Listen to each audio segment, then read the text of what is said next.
ചിങ്ങമാസത്തിലെ അത്തം പത്തോണം ആഘോഷങ്ങളുടെ രാവുകൾ തീർത്ത് മരട് കീർത്തിനഗർ സാംസ്കാരിക വേദി കൂട്ടായ്മ ഓണം പൊന്നോണം വിവിധങ്ങളായ ആഘോഷങ്ങളും കലാപരിപാടികളും സംഘടിപ്പിച്ചു.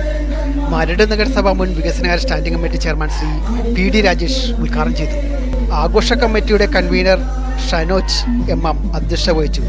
Saneesh TP, Murali, PB Johny, KA Ajitha, Ambujakshan, Minu CP, Shaji TP എന്നിവർ ആശംസകൾ നേർന്ന് സംസാരിച്ചു.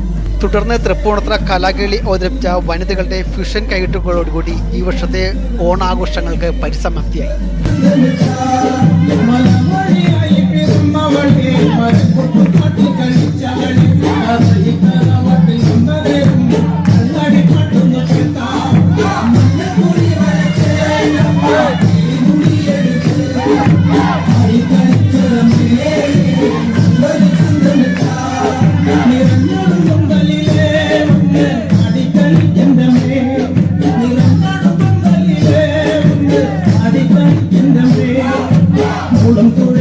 പാട്ടിന്റെ പാട്ടിന്റെ